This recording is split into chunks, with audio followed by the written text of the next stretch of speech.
to the recap of the Cubs' 5-4 14-inning loss to the Marlins in a game that featured a decisive balk and at least one too many bunts. Brought to you by Chevy Drive Chicago, and Chevy probably drives a hell of a lot more than the runs do when men are on base these days. This is Gordon Wittenmeyer. I'm filling in for the Cap Man, who's in Europe or Asia, or he might be on one of those Tesla rockets to somewhere. We're looking for him. We expect he'll probably be back sometime next week.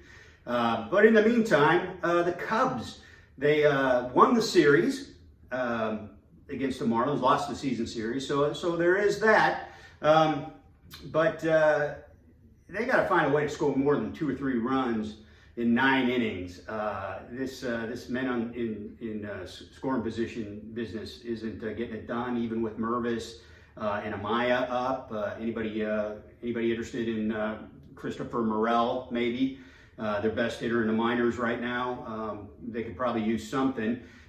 Sunday, they were just 3 for 20 with men in scoring position. They left 13 guys on base. Now, most of that was in extra innings, but it's not going to get it done. Reigning Cy Young winner Sandy Alcantara was on the mound for the Marlins, and if you remember, he shoved and shut these guys down in the playoffs a couple of years ago. And by the way, speaking of a couple of years ago, this was the longest game in Major League history since the Manfred Man rule went into effect in 2020, putting the automatic runner on second base to start extra innings. That didn't even help much. It got him all of 3 runs in the 5 extra innings. So Alcantara, you can blame him for some of this. I mean, he really pitched his ass off all the way into the 9th inning. But they wasted a great comeback. I mean, you know, Happ singled with 1 out, and Bellinger drove him in with an opposite field gapper, and then took third on the throw, and then he scores on Hosmer's single to tie it up. I mean, that was, the press box was literally shaking at Wrigley Field, the largest crowd of the year so far. So they were definitely in it. But then that was pretty much it. I mean, he was gone. Alcantara left the game, but the bullpen did the rest. Let's start with a couple of good things, right? Hayden Wesneski gets the gold star for the day. 3rd straight impressive outing. He went 6 innings, gave up 1 run, did not walk anybody, struck out 6.